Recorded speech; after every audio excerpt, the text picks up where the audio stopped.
Travis Reier, the BamaOnline.com staff, following Monday's media viewing periods at the University of Alabama spring football practice. The Crimson Tide moving past the midway point of 2016 spring drills, and an absolutely perfect day to do just about anything outdoors. In fact, we should be outside right now. The Crimson Tide working out in full pads in perfect conditions on the Thomas Drew practice fields, coming off their first scrimmage of spring drills, and looks like from a health standpoint in pretty good shape, although didn't notice redshirt freshman offensive lineman Richie Pettibone out there during individual drills today. A couple guys, I would say, hampered a little bit, maybe not so much injured, but not moving around maybe as well as you would think. Reuben Foster out there taking part in drills. Seemed like he was hampered by some type of small minor injury, maybe to his foot or leg, but again, still out there doing what he needs to do. And looking at that offensive line coming out of scrimmage number one, and we'll get to the quarterbacks in just a minute. The offensive line continues to look at different guys in different positions. While I was out there today, I noticed Bradley Bozeman working at tackle. He's worked at center during his UA career. He's worked at guard. And today he was working with the tackles, actually on the left side, worked side by side with Lester Cotton, some on that side of the offensive line. Cotton working at left guard once again. Corin Curvin working at left tackle.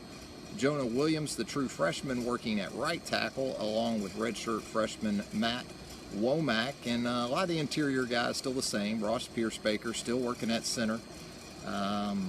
J.C. Hassenauer working at center. Josh Castor working at center. Brandon Kennedy working at offensive guard up near the top of the depth chart, along with Alphonse Taylor. So that offensive line, even with Pettibone missing from the individual drills, you're still talking about 14 scholarship offensive linemen without Pettibone out there. So still plenty of guys to go around at those spots. And as for the quarterback situation, no noticeable difference in terms of what they do while we're out there anyway, although continue to hear pretty positive things from Saturday, where Cooper Bateman and David Cornwell were concerned. Jalen Hurts obviously did some good things with his legs during the scrimmage, but right now Bateman and Cornwell may be the top two guys in the pecking order. That wouldn't be a big difference, if any difference, from what we've seen so far, actually. So Cornwell, it's really noticeable when he's got his confidence intact, which I don't think we saw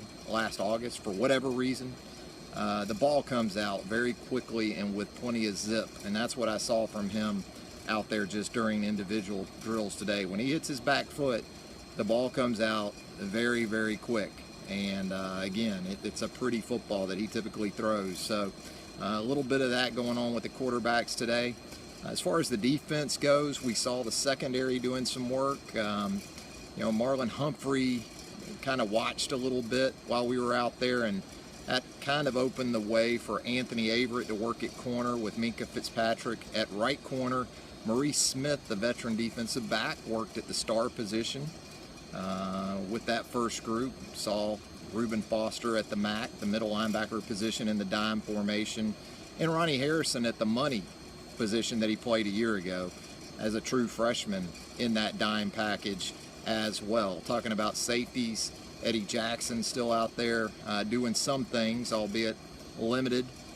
Still seeing Hootie Jones get some reps near the top of the depth chart, with Jackson a little bit limited. So some of those guys getting opportunities to step forward this spring and appear to still be in the mix. As far as the outside linebackers, watching those guys with Tosh Lapoy today, Ryan Anderson, Tim Williams are the proven, known quantities at those spots, and very much look to be the guys that they'll go with. But it looks like Christian Miller right now might be the third guy at that position, and Anthony Jennings getting a look, I would say, in that top four-ish type group. And you got to remember, Rashaan Evans still very much an option, even though he continues to work with those inside linebackers and looks really, really good. Watching him go through individual drills today with Jeremy Pruitt, doing some of the footwork and agility stuff that they ask from their inside linebackers, and the game has changed so much. It's more about flipping your hips, almost playing like a safety with all the coverage responsibilities those guys have now. Rashaan Evans looking very good. Reuben Foster, obviously, we talk about plenty. Keith Holcomb out there today. Baseball team will play a doubleheader tomorrow, so that should open him up for a week of practice. And he's out there. Looked like he had a hamstring support on, maybe dealing with a little bit of a tweaked hamstring, but still able to go through drills. He and Rashaan Evans paired together behind Reuben Foster and Sean Dion Hamilton, and then you got Josh McMillan and Keaton Anderson with that next group behind the second unit, I guess you could call it, although I think all those guys have a chance to play roles in this defense. So, that's pretty much where we're at after Monday's individual drills, at least. Tomorrow I'll probably take a closer look at the defensive line. Saw a little bit of those guys today, but looked about like status quo there as well. So from an injury standpoint, in pretty good shape, although again, Pettibone, we're a little uncertain. We also did see Tony Brown out there. There's obviously been questions about his status after the report from the Tuscaloosa News yesterday that he's facing an NCAA suspension, which you never like to hear those two together. But Brown out there today working at the star position with what looked to be the second dime group. Still very much a part of practice drills. Obviously, any type of suspension, NCAA or institutional, but specifically NCAA, wouldn't affect his ability to practice with the team.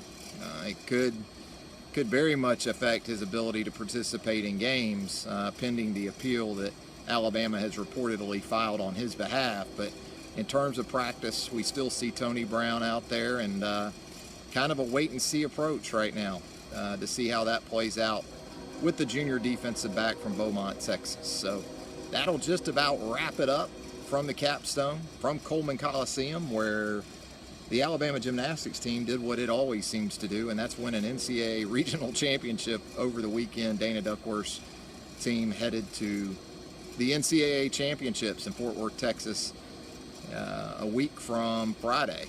So congratulations to the Alabama ladies for continuing their excellence in gymnastics. But that's going to do it from Tuscaloosa. We'll be back Wednesday. Plenty of coverage coming your way, by the way. Charlie Potter with a practice report coming. Denon McMillan with a photo gallery. I've got some video footage I'll be putting up of those linebackers that we talked about earlier in the segment. So a lot of coverage coming at you here on BamaOnline.com. So keep it right here on BOL for continuing coverage of the Alabama Crimson Tide.